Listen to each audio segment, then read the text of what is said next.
മനസ്സിലൊന്നിനും ഒരു സമാധാനവുമില്ലാതെ ചിന്തകൾ കൊണ്ട് ഒരിടത്തും ഉറച്ചു നിൽക്കാൻ കഴിയാതെ അലയുന്ന സമയത്ത് നമ്മൾ ആദ്യം ഓടിയെത്തുന്നത് ക്ഷേത്രത്തിലേക്കാണ് അല്ലേ. അപ്പോൾ അവിടെയുള്ള ആ ശാന്തതയും ചൈതന്യവും ഒക്കെ നമ്മുടെ എല്ലാ സങ്കടങ്ങളും മാറ്റുമെന്ന് നമ്മൾ വിശ്വസിക്കുന്നുണ്ട്. എന്നാൽ നമ്മൾ നടത്തുന്ന ആ ക്ഷേത്ര ദർശനങ്ങൾ പൂർണ്ണമായ അർത്ഥത്തിൽ ആത്മീയമായിട്ട് മാറുന്നുണ്ടോ? ഇന്ന് നമ്മൾ സംസാരിക്കുന്നത് ക്ഷേത്ര ദർശനം വേറൊരു വഴിപാടല്ല, വെറും ഒരു വഴിപാടല്ല, അതൊരു വലിയ ആത്മീയ അനുഭവമാക്കി മാറ്റാൻ നമ്മൾ എന്താണ് ചെയ്യേണ്ടത്? ഇതിനെപ്പറ്റിയാണ് വീഡിയോയിൽ പറയുന്നത്. അപ്പോൾ വീഡിയോ അവസാനം വരെ കാണാൻ ശ്രമിക്കുക.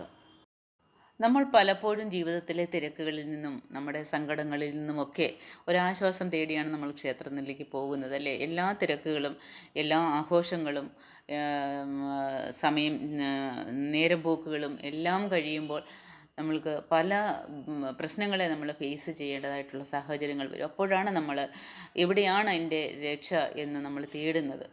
അപ്പോഴാദ്യം നമ്മുടെ മനസ്സിലേക്ക് വരുന്നത് ദൈവം എന്നുള്ളൊരു നാമമാണ്. ആ ദൈവത്തിനെ ഇന്ന് പോയി കാണണമെന്നാണ്.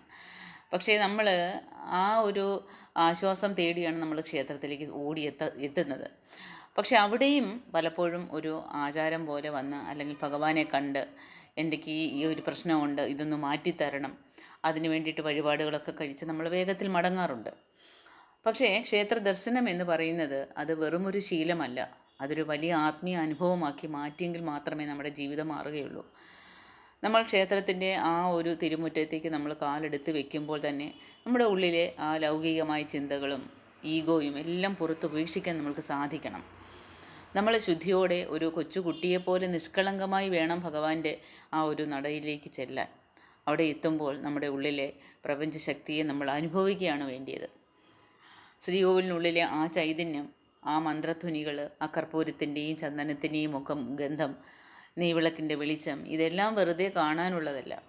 അവ നമ്മുടെ ഉള്ളിലെ നെഗറ്റീവ് ഊർജ്ജത്തെ മുഴുവനും തുടച്ചു മാറ്റി നമ്മുടെ മനസ്സിന് വലിയൊരു ശാന്തി തരാൻ ശേഷിയുള്ളതാണ്. പലരും നടയിൽ നിൽക്കുമ്പോൾ ദൈവത്തോട് ആവശ്യങ്ങളുടെ ഒരു വലിയ ലിസ്റ്റാണ് കൊടുക്കുന്നത്. എനിക്കത് തരണേ, എനിക്കിത് തരണേ എന്ന് ചോദിക്കുന്നതിനേക്കാളും വലിയ ആത്മീയത ഭഗവാനോട് നന്ദി പറയുന്നതാണ്. എനിക്കിന്ന് ഇവിടെ എത്തിപ്പെടാൻ എനിക്ക് ഒരു സാഹചര്യം തന്നതിന് നന്ദി. നമ്മൾക്കൊരു വിഷമം വന്നതുകൊണ്ടാണ് നമ്മളവിടെ വന്നത്. നമുക്ക് തന്ന ആ സൗഭാഗ്യങ്ങൾക്ക് നന്ദി പറയുക. ഒപ്പം എൻ്റെ ജീവിതത്തിൽ എനിക്ക് എന്താണോ നല്ലത് അതുമാത്രം നീ എനിക്ക് തരണേ എന്ന് പൂർണ്ണമായി സമർപ്പിക്കുക. ആ ഒരു സമർപ്പണ ബോധത്തിൽ നിന്നാണ് യഥാർത്ഥ ഈശ്വരാനുഗ്രഹം ജനിക്കുന്നത്. ഇതിന് ഉദാഹരണം നമ്മൾക്ക് നമ്മുടെ ജീവിതത്തിൽ തന്നെ കാണാം. നമ്മുടെ കുട്ടികൾ നമ്മളോട് എന്തെങ്കിലും ഒരു കാര്യം ആവശ്യപ്പെട്ട് ലിസ്റ്റ് തന്നിട്ടുണ്ടെങ്കിൽ നമ്മൾക്കത് ആ ലിസ്റ്റ് വായിച്ച് നോക്കി ഏത് അവന് നല്ലതാണ്, ഏത് വേണ്ട എന്നുള്ള ഒരു തീരുമാനം നമ്മളാണ് എടുക്കുന്നത്. പക്ഷെ നമ്മൾ ആ തീരുമാനം എടുത്തു കഴിയുമ്പോൾ നമ്മുടെ കുട്ടികൾക്കത് മനസ്സിലാകണമെന്നില്ല. അവർ വാശി പിടിക്കും, എനിക്കത് തന്നെ മതി എന്ന് പറയും. അപ്പോൾ ആ കുട്ടിക്ക് അത് വേണ്ട എന്ന് നമ്മൾ തീരുമാനിച്ചത് അവനത് ഭാവിയിലത് ദൂഷ്യം ചെയ്യുന്ന കാര്യമായതുകൊണ്ടാണ്. അപ്പോൾ അത് ആ കുട്ടിക്ക് മനസ്സിലാകുന്നില്ല. നമ്മൾ രക്ഷകർത്താവിൻ്റെ സ്ഥാനത്ത് നിന്ന് നമ്മളത് ചിന്തിക്കുമ്പോൾ നമ്മുടെ കുട്ടിയുടെ സുരക്ഷിതത്വമാണ് അവിടെ ചിന്തിക്കുന്നത്. കുറച്ച് നേരം കരഞ്ഞാലും കുഴപ്പമില്ല, അല്ലെങ്കിൽ ഒരടി കൊടുത്തവനെ ശിക്ഷിച്ചാലും കുഴപ്പമില്ല. അതിൽ നിന്നും ആ ഒരു ആഗ്രഹത്തിൽ നിന്നും അവനെ പിന്തിരിപ്പിക്കുക എന്നുള്ളതായിരിക്കും നമ്മുടെ ലക്ഷ്യം. അപ്പോൾ അതുപോലെയാണ് ഭഗവാന്റെയും ആഗ്രഹം, അതുപോലെയാണ്. കാരണം നമ്മൾ പറയുന്ന കാര്യങ്ങളെല്ലാം നമ്മൾക്ക് സാധിച്ചു തരണമെന്നില്ല. അപ്പോൾ ഭഗവാൻ ഇഷ്ടപ്പെട്ടത് ചെയ്യട്ടെ എന്ന് നമ്മൾ ഭഗവാനോട് പറയുമ്പോഴാണ് നമ്മുടെ കുട്ടികളാണെങ്കിലും, അല്ലെങ്കിൽ നമ്മൾ ശരി അച്ഛനും അമ്മയ്ക്ക് ഇഷ്ടം പോലെ ചെയ്താ എന്ന് പറയുമ്പോൾ നമ്മളെന്താ വിചാരിക്കുന്നത്? അവന് ഒരു നിർബന്ധവുമില്ല, അല്ലെങ്കിൽ അവനെ അവൻ ചോദിച്ചതിന് അത് കൊടുക്കാത്തതിൻ്റെ പേരിൽ അവൻ ഒരു വഴക്കും ഒരു ശാഠ്യവും പിടിച്ചില്ല.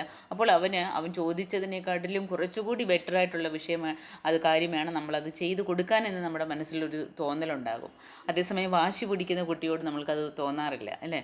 അപ്പോൾ അവനെ അത് ശിക്ഷിച്ചതിൽ നിന്ന് മാറ്റാനാണ് നമ്മൾ ശ്രമിക്കാറുള്ളത്. അതേസമയം നമ്മളതിനെ അച്ഛൻ്റെ അമ്മയുടെ ഇഷ്ടം പോലെ നടക്കട്ടെ, അല്ലെങ്കിൽ അച്ഛനും അമ്മയും ഇഷ്ടപ്പെട്ടത് എനിക്ക് വാങ്ങിത്താ എന്ന് പറയുമ്പോൾ അവൻ ആഗ്രഹിക്കുന്നതിനെക്കാട്ടിലും കൂടുതൽ നല്ല ഒരു കാര്യമായിരിക്കും നമ്മളത് ചെയ്യാൻ ആഗ്രഹിക്കുന്നത്. അതേപോലെ തന്നെയാണ് ഭഗവാന്റെ കാര്യം, അതുതന്നെയാണ്. അവിടെ നമ്മൾ ആഗ്രഹങ്ങൾ പറയുമ്പോൾ ആ ആഗ്രഹങ്ങൾ ഒരുപക്ഷെ നമുക്ക് ജീവിതത്തിന് നല്ലതായിട്ട് ഭാവിയിൽ നമ്മൾക്കത് എന്തെങ്കിലും വിധത്തിൽ ദോഷം വരുന്നതാണെങ്കിൽ ഭഗവാൻ അതവിടെ തട്ടി മാറ്റും. മാറ്റി അത് നമ്മളെ അവിടെ ആ നല്ലത് വരുന്നത് വരേക്കും നമ്മളവിടെ നമ്മൾ സന്തോഷമായിട്ട് നമ്മൾ അതിന് വേണ്ടിയിട്ട് കാത്തിരുന്ന് ഭഗവാന് നന്ദി പറയണം. ആ നന്ദി പറയുമ്പോൾ മാത്രമാണ് നമ്മുടെ ജീവിതത്തിൽ നല്ലത് നടക്കുന്നത്. അതേമാതിരി ആയിരിക്കണം നമ്മൾ ഭഗവാനോട് കൊടുക്കുന്ന ആഗ്രഹങ്ങളും നമ്മൾ അതുപോലെ ആയിരിക്കണം. അതാണ് നമ്മൾ ആദ്യം മനസ്സിലാക്കേണ്ടത്. ഒരു ദൈവത്തിനോട് നമ്മളൊരാവശ്യം ഉന്നയിക്കുമ്പോൾ പലരും പറയുന്നത്, ഞാൻ ഭഗവാനോട് ചോദിച്ചിട്ട് എനിക്ക് കിട്ടിയില്ല, എനിക്ക് തന്നില്ല, ആ ദൈവത്തിന് ശക്തിയില്ല എന്ന് പറയുന്ന ഒരുപാട് പേരെ ഞാൻ കേട്ടിട്ടുണ്ട്. പക്ഷെ അങ്ങനെയല്ല നമ്മൾ പറയേണ്ടത്. ആ ഭഗവാന് എന്താണ് നമ്മൾക്ക് ആവശ്യമെന്ന് അവിടത്തേക്ക് അറിയാം.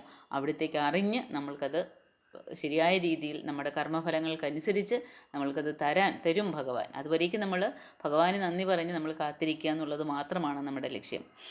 അപ്പോൾ നമ്മൾ ക്ഷേത്രത്തിൽ നമ്മൾ ചെയ്യുന്ന ആ പ്രദക്ഷിണങ്ങളാണെങ്കിലും പ്രസാദം തൊടുന്നത് അതെല്ലാം നമ്മുടെ ശരീരത്തിനെയും മനസ്സിനെയും ഊർജ്ജത്തെ ഉണർത്താൻ വേണ്ടിയാണ്. ഇപ്പോൾ ഉദാഹരണത്തിന് പറഞ്ഞാൽ നമ്മളിപ്പോൾ സുഖമില്ലാത്ത ഒരാൾ എൻ്റെ അസുഖം മാറ്റി തരണേ എന്ന് പറഞ്ഞുകൊണ്ട് അമ്പലത്തിൽ പോയി അവിടെ നിന്ന് ഒരു പ്രസാദം തരികയാണ്, അല്ലെങ്കിൽ ചന്ദനം അല്ലെങ്കിൽ കുങ്കുമം അല്ലെങ്കിൽ ഭസ്മം തരുന്നതാണ്. അവിടെ നിങ്ങളത് നെറ്റിയിൽ കുറിച്ച് തൊട്ടതിന് ശേഷം ബാലൻസ് മാക്സിമം എല്ലാവരും നിറയെ പേര് ചെയ്യുന്ന ഒരു തെറ്റ്, ആ പ്രസാദത്തിൻ്റെ ബാലൻസ് അവിടെ തന്നെ ഉപേക്ഷിക്കുകയാണ് ചെയ്യുന്നത്.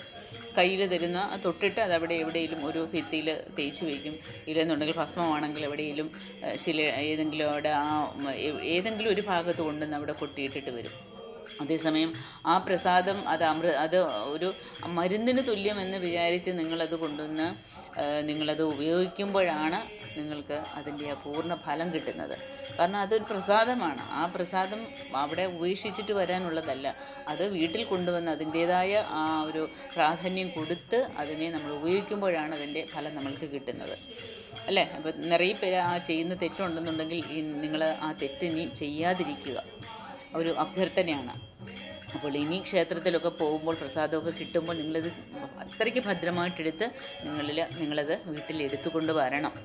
അതുപോലെ തന്നെ പ്രാർത്ഥന കഴിഞ്ഞ ഉടനെ തിരികെ പോരാൻ വേണ്ടിയിട്ട് ധൃതി കൂട്ടുന്നവരുണ്ട്. അങ്ങനെ ഒരിക്കലും ചെയ്യരുത്.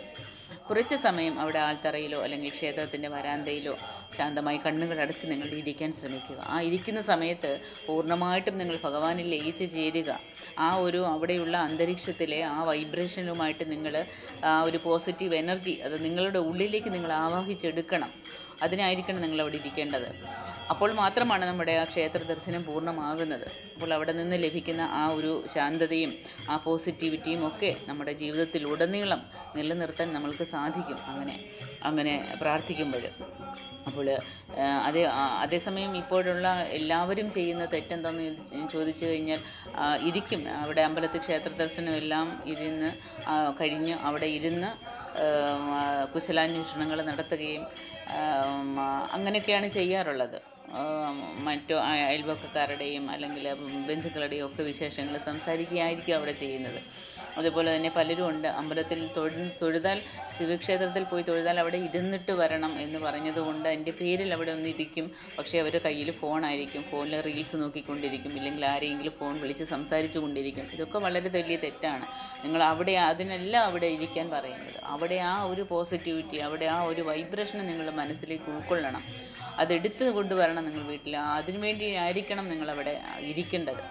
5 നിമിഷം നിങ്ങൾ ധ്യാനത്തിലിരിക്കുക, ശ്വാസത്തെ ശ്രദ്ധിച്ച് നിങ്ങളവിടെ ഇരുന്ന് കഴിയുമ്പോൾ ഭഗവാനുമായിട്ട് നിങ്ങളുടെ ആ ശ്വാസത്തിലൂടെ ഭഗവാനുമായിട്ട് നിങ്ങൾ കണക്ട് ചെയ്യുക. അതിനായിട്ട് നിങ്ങൾ അവിടെ ഇരിക്കേണ്ടത്. അപ്പോൾ ഈ പറഞ്ഞ കാര്യങ്ങൾ നിങ്ങളുടെ അടുത്ത ക്ഷേത്ര ദർശനത്തിൽ ഒന്ന് പരീക്ഷിച്ച് നോക്കണം. തീർച്ചയായിട്ടും നിങ്ങളുടെ മനസ്സിൽ വലിയൊരു മാറ്റം അനുഭവിക്കാൻ സാധിക്കും. ആത്മീയമായ ഇത്തരം ചിന്തകളും അറിവുകളും ഇനി പങ്കുവയ്ക്കാൻ നിങ്ങൾക്ക് താല്പര്യമുണ്ടെങ്കിൽ ഈ ചാനൽ മറക്കാതെ സബ്സ്ക്രൈബ് ചെയ്യുക. നിങ്ങളുടെ പ്രിയപ്പെട്ടവർക്ക് വേണ്ടിയിട്ട് ഈ വീഡിയോ ഒന്ന് ഷെയർ ചെയ്ത് കൊടുക്കുക. നിങ്ങളുടെ അഭിപ്രായങ്ങൾ താഴെ കമൻറ്റായി രേഖപ്പെടുത്തണം. ഭഗവാന്റെ കൃപ എല്ലാവർക്കും ഉണ്ടാകട്ടെ. നന്ദി, നമസ്കാരം.